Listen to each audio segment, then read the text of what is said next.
jidkii dadkii dhanba macnaha salaada ay ku direen waxaan aaday meeshii wiisaqaadka baraagdi korkeeda anoo taaganaa waxaan dareemay qaboob zaa'id ah waxaan isirnay dhahantaan ku haysa maxay tahay dib aan soo laabtay hoos markaan fiiriyay macawiis ma wataane saalax nuur maxamed waa dhibane muddo 14 sano u dhibana qaad saameyn xooggan ku yeeshay noloshiisa muddada uu cunaya qaadka miir ahaan ma uusan u joogin mana ahayn ruux daba xanuunada maadaama dhiiggiisu la qabsaday anta aan ku sheegay 3 bari oo isku xigdo ana jaad iska ma dhaafin maalin ma qandanina madaxa laga qaban jireen jaad qaadana waa qayla aw 9 saac 10 saac ka jeefana markaan ka jeefto subaxda markaan soo kacaan haddana bartiyaan ka bilaawaan wixii udur ahaay oo owl jaadka oo ii keedii jiray dhanba way u soo baxeen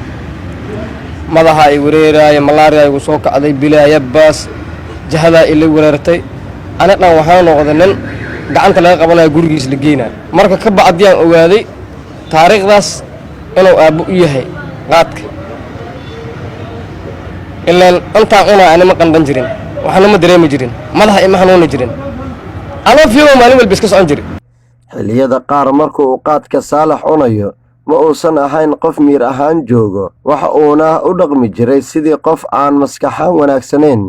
waxa uuna inooga sheekeynayaa taariikh ka qabsatay isaga oo qaad ka kacay misana masaajid salaad u aaday waa la aadamay waa la aqimay dadkii salaada ay galeen waxaan damay marka macnaha masjidka inaan aado dadka salaadii aan ku darsado maadaama awlba ka mid ahaa dadka masjidka salaada ku xirnaa marka masjidka markaan galay guriga aan deganahay iyo masjidka waxa u dhaxaysa 5 tilaabo waxaan xirnaa awal macawiis iyo funaanad garan ah cadaan ah waa istaagay bal ma raadin ma ka warhaynin macawiista inay iga dhacday in kale laakiin ayadoo furnaas kaga dhax jir aan saga qaylay ka bacdi waa istaagay masjidkii aan aaday masjidkii dadkii dhanba macnaha salaada ay ku direen waxaan aaday meeshii wiisaqaadka baraagdi korkeeda anoo taaganaa waxaan dareemay qaboob zaa'id ah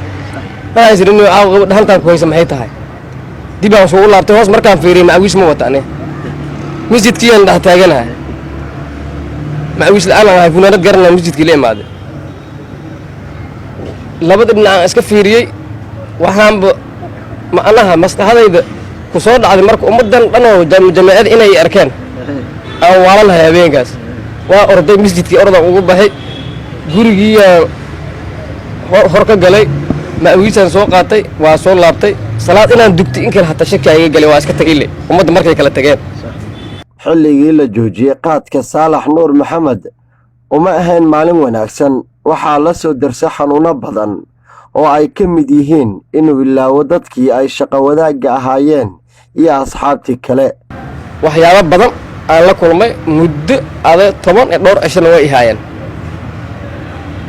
meesha markaan ka soo tagay ninkii ex control ma keenin asbuubtii ugu dajiyay lama murmin lacag ay qaadato waa bariyan ku soo heshiin waxba ma dhihin aniga waa iska maqanahay sax maqana joogay ha iga deg markuu yiri waa ka degtay mid sidigayga meesha ku arkay waxaan dama inaan u yeero hadda ninkii shaki ay galinayo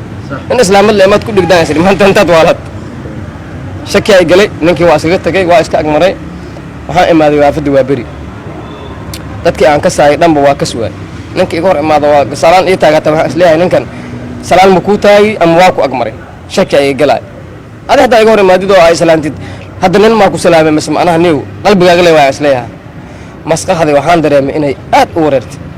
maraan wax ka weydiiyay in qaadka sidaasi uu ku sii maqnaado in la keeno waxa uu igu jawaabay saameyn aan caadi ahayn ugu yeeshay marka qaadka macnaha haddii codsigayga oo shaqeeyaya ama war la iska maqlaayo wax la iga dhageysanaya macnaha ama codkayga cod macnaha maanta tixgeliya hadii la tixgeliya dhalinyarada Soomaaliyeed daalnaa qaadka aniga waxaan qabaa dambe inuu soo laabanay sidiisa loogu joojiyo waxaan faa'iido ku qabnay aan wayno alla waayo haddii ilmo laga biilin jiray ilaahay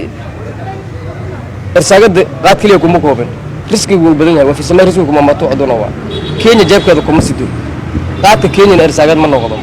waxyaabo badan ah ilaahay macnaha waliba lacagdiisa waa lagu murma xalaal waa haarna waa lagu murma irsaagad xalaal inay iska raadsadaan oo roon dadka qaadka ku ganacsada ayagana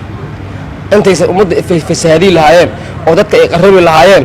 ilmahooda kaliya koritaankooda inaysan ku fikirina ummadda Soomaaliyeed dhibaatada soo gaaraysa ummadda ay qarabayaan inay ka fikiraan rabaa naftirkooda iska daayaan qaadka saameyn xooggan ayuu ku yeeshay muwaadiniin badan oo Soomaaliyeed kuwaasoo noloshoodii iyo maalkoodiiba ku dhumiyey. Cabdilaahi Maxamed Sheekhdon, warbaahinta SBC, Muqdisho.